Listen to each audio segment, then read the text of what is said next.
हाँ जी प्रधान जी, सबसे पहले तो आप अपना पूरा परिचय बताइए। वह इस परिचय के साथ अब बात करते हैं, इस समय जो पूरे देश में लॉकडाउन की जो स्थिति चल रही है, बड़ी गंभीर स्थिति चल रही है।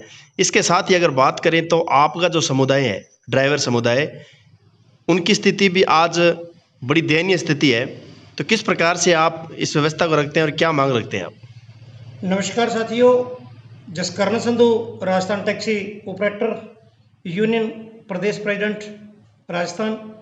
सबसे पहले तो मैं हमारे मीडिया वाले साथियों का बहुत बहुत धन्यवाद करूंगा जो आज हमारी आवाज़ को सरकारी दरबारे आप पहुंचा रहे हैं। सबसे पहले तो मैं राजस्थान टैक्सी ऑपरेटर यूनियन की तरफ से सभी मीडिया के मित्रों का बहुत बहुत धन्यवाद करता हूं। साथ ही जैसे आपने पूछा है कि हमारा जो ये ड्राइवरी का काम है, बिल्कुल भाई साहब डाउन जा रहा है। आज किसी भी आप देश के हमारे आदरणीय प्रधानमंत्री नरेंद्र मोदी जी, हमारे वित्त मंत्री सीतारमण जी, किसी से भी आप पूछ लो तो वो यही कहेंगे, अर्थव्यवस्था अगर भारत की कामयाब है तो वो ड्राइवर के सिर पे है। लेकिन भारत की अर्थव्यवस्था आज तक हमारे चालक मित्रों ने, चाहे वो ट्रक चालक है, चाहे वो टैक्सी चालक है, चाहे वो कैब चला रहा है, डाउन नहीं आने दी।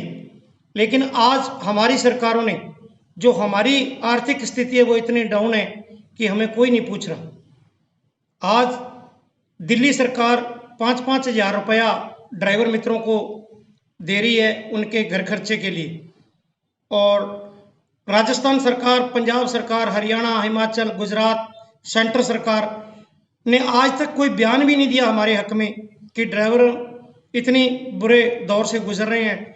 आज हमारी ऐसी कंडीशन हो चुकी है कि जो हमारे चालक मित्र हैं, कईयों के घर तो खाने के भी लाले पड़े हुए हैं। जो भी हमारे संगठन हैं, Punjab taxi operator union, Rajasthan taxi operator union, Gujarat taxi operator union, Delhi NCR, हम सब मित्र एक दूसरे साथियों की रल मिल के हेल्प कर रहे हैं। लेकिन जब सरकार हमसे टैक्स लेती है, जब से हम गाड़ी निकलवाते हैं तब से हमें लूटना शुरू करती है सरकारें। कभी रोड टैक्स के नाम पे, कभी टूल टैक्स के नाम पे, कभी ग्रीन टैक्स के नाम पे। जब सब टैक्स हमारे से लिए जाते हैं तो फिर हमें सुविधा जो है, जो विदेशों में हमारे मित्र गाड़ियां चलाते हैं, उनको हर सुविधा सरकार देती है। तो हिंदुस्तान में ऐसा क्यों नहीं है? हिंदुस्तान सरकार क्या देने में असमर्थ है? नहीं, देने की नीयत नहीं है इनकी। रियली आज हिंदुस्तान के अंदर अगर आप किसी भी गाड़ी पे नज़र मार के देखना, जो भी कोई गांव का सरपंच है, पंच है या कोई लीडर है, उसकी गाड़ी के आगे एक स्टिकर लगाता है वीआईपी, वेरी इंपॉर्टेंट पर्सन। और मैं आज आपको बता दूं इस मीडिया के माध्यम से कि जो विदेशों के अंदर है, वीआईपी का अर्थ है, जो वीआईपी है वहाँ एक ड्राइवर है, चाहे वो टैक्सी चालक है, चाहे ट्रक चालक है। उनके लिए अगर सड़क है तो लाइन अलग लगती है, उनको रोका नहीं जाता, क्योंकि उनके पास पेशेंट भी हो सकता है, अर्जेंटली सवारी भी हो सकती है। लेकिन हिंदुस्तान में ऐसा नहीं है। हिंदुस्तान में सरकारों का धक्का है, और हर आज व्यापारी का फिक्र है सरकार को, आज इंडस्ट्री बंद नहीं हो जाए, आज किसान नहीं रह जाए, आज जो हमारे ये मजदूर हैं ये नहीं रह जाए, झुग्गी झोंपड़ी वाला भूखा नहीं रह जाए।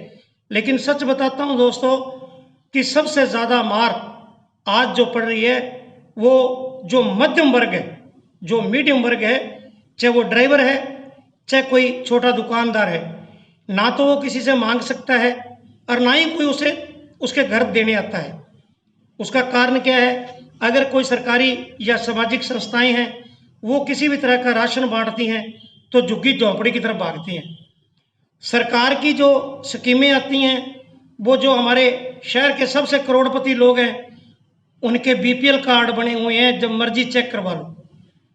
जो सरकारी राशन है वो बड़ी कोठियों में जाता है, जो हमारी संस्थाएं कोई किसी तरह का भोजन वगैरह करवाती है तो वो झुग्गी झोंपड़ी वाले को देती है। मध्यम वर्ग ना किसी से मांगता है, ना ही कोई इसको देता है। सबसे ज़्यादा अगर आज के दिन कोई भी डिपार्टमेंट डाउन है तो वो टैक्सी चालक, ट्रक चालक, ऑटो चालक है। आज मैं आपके चैनल के माध्यम से सरकार से पूछना चाहता हूँ क्या लोहे की दुकान खोले बिना नहीं सरता? क्या प्रेस की दुकान खोले बिना नहीं सरता? आज सारे स्कूल कॉलेज सब इंस्टीट्यूट बंद हैं। आज स्टेशनरी की दुकानें खोल रही है सरकार, क्या उसके बिना नहीं सरता? लेकिन हम जो बैंकों की किस्तें भरनी हमें, हमारे बच्चे हैं, हम ताजी करके खाने वाले हैं, हम परमिशन मांगने भी जाते हैं तो आगे से हमें जवाब दिया जाता है प्रशासन की तरफ से कि हमारे पास तो पावर ही नहीं है। शहर का मालिक होता है एसडीएम। हमारे गड़साना से एसडीएम कुमावत जी, जिनको 20 बार मैंने पर्सनली रिक्वेस्ट कर दी, वो कहते हैं जी हमारे पास पावर ही नहीं है, हम पास नहीं दे सकते, हम परमिशन नहीं दे सकते।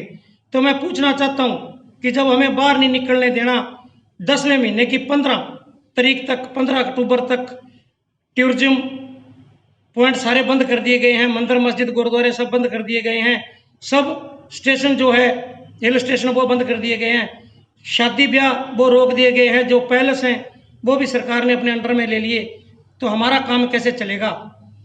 3 महीने की सरकार ईएमआई छोड़ रही है, लेकिन हमें तो 8 महीने के लिए अंदर बिठा दिया, तो हम 3 महीने की ईएमआई का क्या करेंगे? बाकी सरकार कुछ भी करती है तो उसमें काफ़ी पेच रख लेती है। आज हमारे आदरणीय नरेंद्र मोदी जी, जिन्होंने 3 महीने की ईएमआई दिवाई, 22 तारीख को लॉकडाउन हुए, 21 तारीख तक हमने किस्तें भर दी मार्च की, तो मार्च का महीना तो हमने कंप्लीट कर ही दिया, रहा अप्रैल का और मई का। अब मई के 15 तक लॉकडाउन आ गया, तो हमारे 3 महीने की ईएमआई तो हो गई। आगे हम 10वें महीने की 15 तारीख तक लॉकडाउन में रहेंगे, चाहे लॉकडाउन खुल भी जाए, लेकिन हमारे पास तो ना तो काम होगा, ठीक है, ना ही हम कहीं जा सकते हैं, ना ही कोई हमें लेके जाएगा, तो हम तो भूखे मर जाएंगे। जो हमारी गाड़ियाँ ये फाइनेंस कंपनियां खोस लेंगी, जो हमने डाउन पेमेंटें भरी हमारी वो भी गई। सो मेरी प्रार्थना है, चाहे वो सेंटर सरकार है, चाहे राजस्थान सरकार है, चाहे पंजाब सरकार है, हरियाणा सरकार, गुजरात सरकार, हमारी तरफ ध्यान दे। हमारा जो डिपार्टमेंट है वो बिल्कुल ख़त्म हो चुका है, और ये भी मैं बता दूं, इसे ख़त्म करने में भी हमारे सरकारों का हाथ है, क्योंकि आज हम जो 1-1, 2-2 टैक्सियाँ चला के हमारा गुजारा कर रहे हैं, तो इससे सरकारों को सिर्फ टैक्स मिलता है, लेकिन जो बाहर की कंपनियां, ओला ओवर वगैरह जो बाहर की आएंगी, वो सरकारों को टेचियाँ की टेचियाँ देगी। इसलिए हमारे धंधे को बिल्कुल ख़त्म किया जा रहा है। और मैं आज प्रेस के माध्यम से ये सरकारों से हाथ जोड़ के निवेदन कर रहा हूँ कि लॉकडाउन जितने दिन है, हमने भी सभी यूनियन वाले मित्रों ने ये फैसला लिया है, चाहे हमारे ट्रक ऑपरेटर भाई हैं, चाहे वो टैक्सी ऑपरेटर हैं, हम सरकार के साथ रल के चलेंगे। लेकिन जिस दिन लॉकडाउन खत्म हो गया, मैं आज मीडिया के माध्यम से बता दूं, हम लॉकडाउन करेंगे, चाहे वो ट्रक ड्राइवर हैं, चाहे वो टैक्सी ड्राइवर है। उसके बाद सरकार को भी पता लग जाएगा भी एक और भी डिपार्टमेंट है जिसे अर्थव्यवस्था का धुरा माना जाता है, जिसे सरकार के वित्त मंत्रालय की रीढ़ की हड्डी माना जाता है। वो ड्राइवर जब भूखा मरता सड़कों पे आएगा तो फिर ना सरकार के बस की रहेगी, ना किसी प्रशासन के बस की रहेगी।